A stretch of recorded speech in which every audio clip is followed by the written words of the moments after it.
कांग्रेस के राष्ट्रीय उपाध्यक्ष राहुल गांधी के यूपी दौरे का आज आखिरी दिन है। कांग्रेस उपाध्यक्ष राहुल गांधी आज वाराणसी में रिक्शे वालों के बीच पहुंचे और उनकी समस्याएं भी सुनी। वाराणसी में रिक्शे वालों के बीच वो पहुंचे थे और जमकर उनकी समस्याएं भी सुनी। लगातार पंचायतों के जरिए, रैलियों के जरिए आम लोगों को साधने की कोशिश राहुल गांधी कर रहे हैं। तो आपको बता दें कि वाराणसी में पहुंचे हैं राहुल गांधी और वहां पर रूबरू हुए हैं वो वाराणसी के रिक्शे वालों से और तमाम तरह की उनकी जो कोशिशें हैं, उनकी परेशानियां हैं, उसको जानने की कोशिश राहुल गांधी ने की है। और जो मैनिफेस्टो होगा पार्टी का, उसके लिए भी उन्होंने रायशुमारी की, राय मांगी है रिक्शे वालों की। विश्वनाथ मंदिर भी पहुंचे राहुल गांधी, बाबा भोलेनाथ का आशीर्वाद भी लिया और उसके बाद वो पहुंचे रिक्शे वालों के बीच। आम लोगों के बीच जाकर उनसे ये जानने की कोशिश के तहत लगातार राहुल गांधी पंचायतें कर रहे हैं। महिलाओं के साथ उनकी पंचायत हुई, उसके बाद रेलवे कर्मियों के साथ उनकी बातचीत हुई, मुलाकात हुई और अब वाराणसी राहुल गांधी पहुंचे हुए हैं।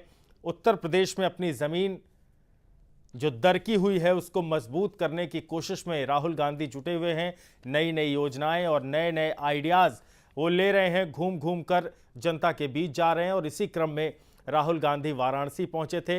पहले वो बाबा विश्वनाथ के दर्शन लेने विश्वनाथ मंदिर पहुंचे और उसके बाद बाबा के दर्शन करने के बाद वाराणसी में यहां पर तमाम रिक्शे वाले पहुंचे थे जिनको लेकर ये कार्यक्रम था। उनसे रूबरू हुए राहुल गांधी और आम दिनचर्या में किस तरह की दिक्कतें उनको पेश आती हैं, बीपीएल कार्ड से लेकर तमाम जो सरकारी योजनाएं हैं उनको लेकर किस तरह की दिक्कतें हैं, ये जानने की कोशिश, ये जानने का प्रयास राहुल गांधी ने इस मंच से किया है। और उन्होंने ये भी कहा कि आप लोग मुझे राय दें कि किस तरह के वादे, किस तरह की योजनाओं का लाभ लिया जा सकता है। एक बड़े कैनवास पे सब कुछ बदलने की कोशिश और तो गाड़ी उनके विचार जानने की कोशिश राहुल गांधी ने नहीं मिला गाड़ी तो यहाँ पर की। चला लेते हैं। अच्छा, किसी और को दे देते हैं। हाँ, मनोज का नहीं खाली हुआ तो कोई दूसरे की चला लेता है। ऐसे 3-4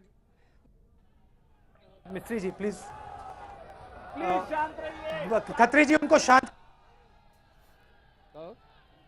तो गाड़ी 3 आदमी का, जिसे इनका चालू नहीं मिला गाड़ी तो मनोज के चला लेते हैं। अच्छा, किसी और को दे देते हैं। हाँ, मनोज का नहीं खाली हुआ तो कोई दूसरे की चला लेता है। ऐसे 3-4 सबसे पहली समस्या स्टैंड का है। शहर से लेकर के स्टेशन तक हम लोग को सबसे बड़ी यही समस्या है। तो आपका जो रिक्शा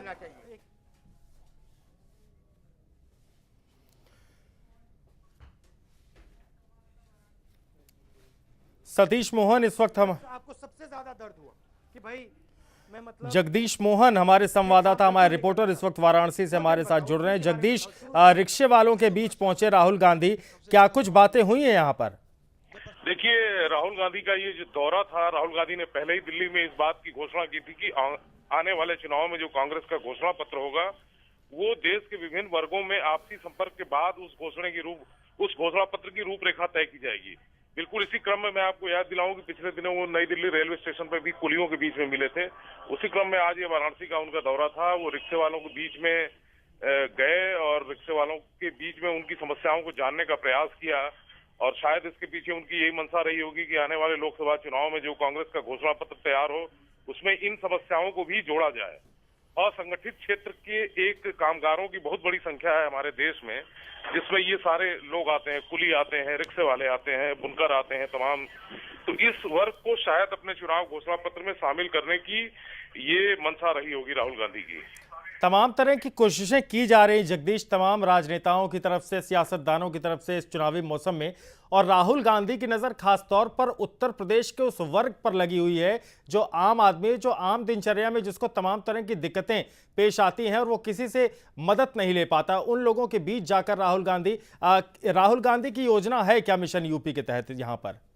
मिशन यूपी में वो कांग्रेस पार्टी जो एक जमाने में उत्तर प्रदेश की सबसे मुख्य राजनीतिक पार्टी होती थी, काफी सालों तक इस पार्टी का उत्तर प्रदेश में शासन रहा, उसके लुप्त होने के या उसके काफी कमजोर पड़ने के मूल राजनीतिक कारणों को तो वो जानना चाहते ही हैं।